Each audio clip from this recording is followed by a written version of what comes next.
ঘূর্ণিঝড় রিমালের প্রভাবে ঝালকাঠিতে ৬ শতাধিক ঘরবাড়ি বিধ্বস্ত হয়েছে। ক্ষতিগ্রস্ত ৬,১৯০ হেক্টর কৃষি জমির ফসল।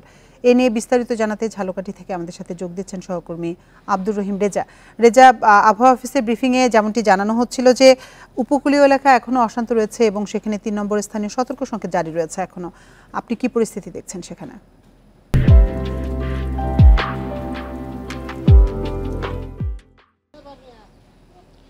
জি দেখুন, আজকে সকাল থেকে মেঘলা আকাশ রয়েছে। এখানে এখন পর্যন্ত সামান্য সময়ের জন্য রৌদ্রের মুখ দেখা গেলেও এখন কিন্তু মেঘলা রয়েছে এবং গুড়ি গুড়ি বৃষ্টি পড়ে। এই হলো এইখানকার বর্তমান পরিস্থিতি। মনে হচ্ছে যে আরো বৃষ্টি হবে এরকম। তবে আজকে সকাল নাগাদ কিন্তু পানি নেমে গিয়েছে। এখানে প্রায় 5 থেকে 7 ফুট পানি বৃদ্ধি পেয়েছিল। এই কারণে নিম্নাঞ্চল সহ একদম ঝালকাঠি, রাজাপুর, কাঁঠালী এবং নলছিটির অধিকাংশ ঘর, শতকরা 80টি ঘরের মধ্যে পানি প্রবেশ করেছে এবং নিচু এলাকা তলিয়ে গিয়েছিল এবং যে সকল নিচু এলাকার সড়ক রয়েছিল, অর্থাৎ মহাসড়ক বাদে অন্য যে লোকাল সড়কগুলো রয়েছে সেই সড়কগুলো কিন্তু তলিয়ে গিয়েছিল।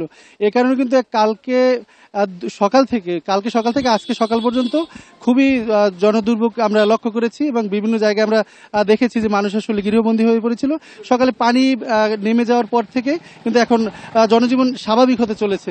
তবে জেলা প্রশাসনের পক্ষ থেকে যেটা জানানো হয়েছে যে 600-র মতো ঘর বিধ্বস্ত হয়েছে এবং 4000-এর মতো ঘর ক্ষতিগ্রস্ত হয়েছে। এছাড়া 9 কিলোমিটার বেড়িবাঁধ ক্ষতিগ্রস্ত হয়েছে। আপনার প্রায় 250-র মতো পুকুর এবং ঘের তলিয়ে মাছ ভেসে গিয়েছে এবং আপনারা জানেন যে গত রোববার থেকে কিন্তু আসলে বিদ্যুৎ সরবরাহ বন্ধ রয়েছে। আমরা বিদ্যুৎ বিভাগের সাথে কথা বলেছি, তারা জানিয়েছে যে 10 থেকে 15টি বৈদ্যুতিক খুঁটি বিধ্বস্ত হয়েছে এবং ক্ষতিগ্রস্ত হয়েছে, যে কারণে এখন পর্যন্ত কিন্তু লাইন চালু করা সম্ভব হয়নি। আরও 2-1 দিন সময় লাগবে বিদ্যুৎ চালু করতে, তাদের পক্ষ থেকে যেটা জানানো হলো। বিদ্যুৎ বিচ্ছিন্ন থাকার কারণে আসলে মোবাইল নেটওয়ার্কের বিপর্যয় ঘটেছে এবং আপনার যোগাযোগ বিচ্ছিন্ন রয়েছে। এখানকার মানুষের সাথে অন্য যে তাদের দূর দূরান্তে আত্মীয়স্বজন রয়েছে তাদের সাথে যোগাযোগ বিচ্ছিন্ন রয়েছে। এখন পর্যন্ত জেলা প্রশাসনের পক্ষ থেকে মোটামুটি একটি তালিকা করা হয়েছে। আরও ক্ষয়ক্ষতির পরিমাণ বাড়বে, অর্থাৎ তারা জানিয়েছে যে যাদের ঘর বাড়ি বিধ্বস্ত হয়েছে তারা পিএই অফিস অথবা জেলা এবং উপজেলা প্রশাসনের কাছে সবিসহ আবেদন করতে হবে। আর বিদ্যুৎ বিভাগের পক্ষ থেকে যেটা বলা হচ্ছে যে আসলে তাদের কি পরিমাণ ক্ষয়ক্ষতি হয়েছে এটা এখনো নিরূপণ করা সম্ভব না, অর্থাৎ তারা মেইন লাইনটি চালু করার জন্য ব্যস্ত রয়েছেন। এরপরে মেইন লাইন চালু করার পরে গ্রাম থেকে যদি মোবাইলের নেটওয়ার্ক চালু হয় তখন তারা আসলে বিভিন্ন জায়গা থেকে অভিযোগ পাবে এবং ক্ষয়ক্ষতির পরিমাণটা জানতে পারবেন। এই ছিল আসলে টুকটাক এখানকার পরিস্থিতি।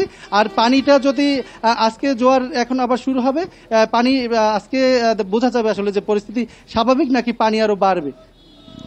ঝালকাঠি থেকে ঘূর্ণিঝড় রিমালের প্রভাবে ক্ষয়ক্ষতি সবশেষ তথ্য জানাচ্ছিলেন আমাদের সহকর্মী আব্দুর রহিম রেজা।